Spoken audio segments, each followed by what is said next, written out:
Di video kali ini, saya akan membahas sebuah game underrated di PS2 yang cukup saya suka. Dan sayangnya, IP ini sekarang sedang mati suri dan saya harap bakalan dihidupkan lagi di masa depan. Tanpa berlama-lama, langsung kita bahas game ini.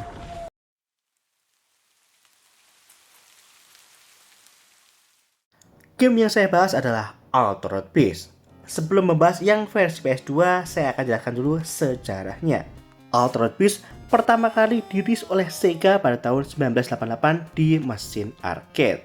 Untuk gameplay sendiri mengadopsi side-scrolling beat 'em up. Yang menarik dari game ini adalah kemampuan karakter untuk berubah berbagai bentuk hewan yang kuat setelah mengumpulkan power up. Karakter kita bisa berubah menjadi berbagai bentuk hewan seperti serigala, naga, beruang, atau harimau. Lalu kita masuk ke versi PS2-nya. Altered Beast di PS2 dirilis di tahun 2005. Dan di seri ini terdapat banyak sekali perombakan di game Altered Beast. Mulai dari grafis, gameplay, maupun cerita dirombak abis. Berbeda dengan Altered Beast yang asli, di mana berlatar belakang di dunia Yunani kuno, game ini memiliki setting dunia yang lebih modern dan bahkan tidak berhubungan dengan game sebelumnya. Karakter di Altered Beast versi PS2 ini bernama Luke Caster, seorang genome cyborg. Apa sih genome cyborg?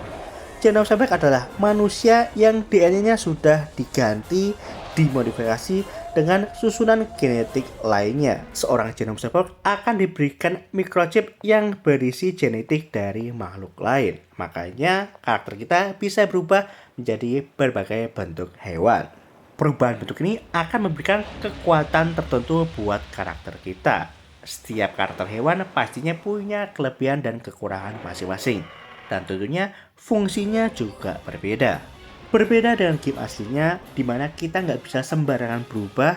Di game ini, pemain bisa berubah menjadi bentuk hewan kapan saja selama kemampuan tersebut sudah tersedia. Karena perubahan bentuk kita ini nggak permanen ya, bisa habis, jadi ada semacam indikatornya. Ketika habis, maka kita akan kembali ke bentuk manusia kita. Kita bisa berubah lagi jika mengambil semacam cairan hijau dari musuh. Tapi ada juga yang ketika indikator perubahan kita itu habis, kita langsung mati.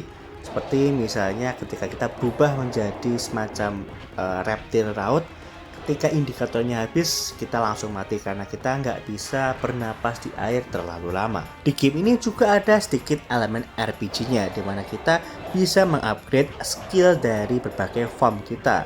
Dan juga ada teknik ataupun gerakan baru juga, yang terkadang bisa menentukan sebuah proses itu berhasil atau enggak. Misalkan di form serigala itu kita bisa loncat tinggi. Tapi kalau kita nggak mengupgrade ya kita mungkin nggak bisa mencapai ke daerah atau tempat yang rahasia. Setiap perubahan karakter itu punya skill tree atau combo yang berbeda-beda. Ada yang bercabang, ada juga yang enggak.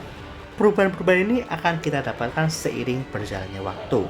Karena di awal kita cuma bisa berubah menjadi manusia serigala. Selain manusia serigala, kita juga bisa berubah menjadi manusia ikan, garuda, Wendigo, Minotaur, Dragon, dan lain sebagainya. Game ini juga menyediakan beberapa puzzle ya, walaupun memang nggak terlalu rumit. Dan biasanya berhubungan dengan perubahan form kita.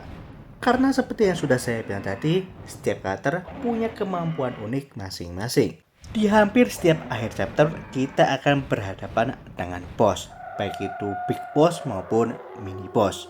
Biasanya big boss itu akan memberikan kita microchip yang membuat kita bisa berubah menjadi form lain.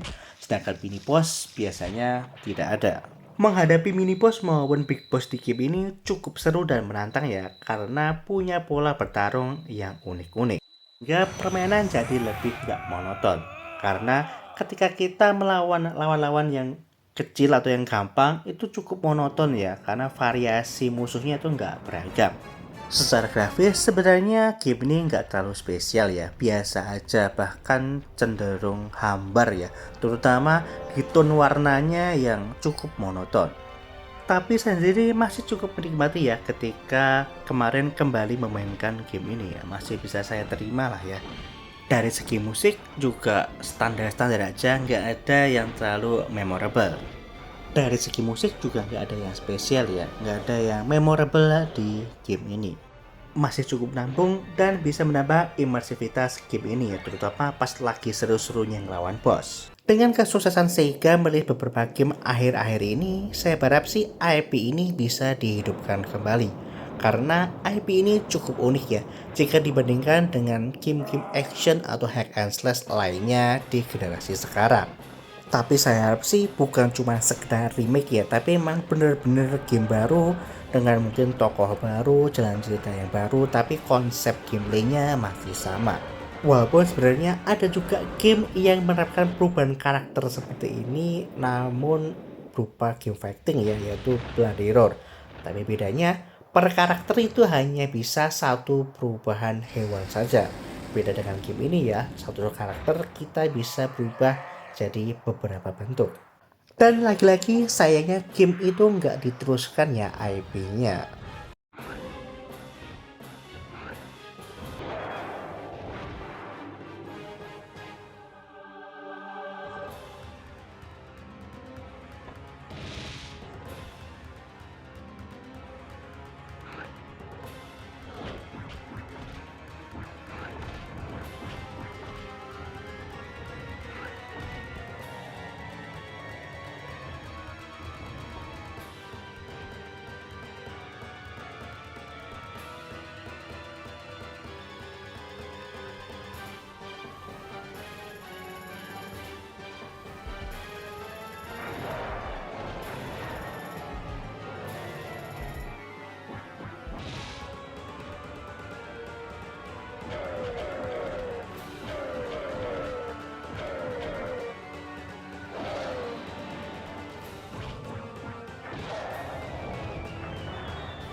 Oke, mungkin itu aja ya konten saya yang membahas tentang game Altered Beast. Terima kasih sudah menonton video saya dari awal sampai akhir. Kita ketemu di video saya yang selanjutnya. Jangan lupa subscribe untuk mendukung channel ini agar lebih berkembang. Saya pamit undur diri. Wassalamualaikum warahmatullahi wabarakatuh.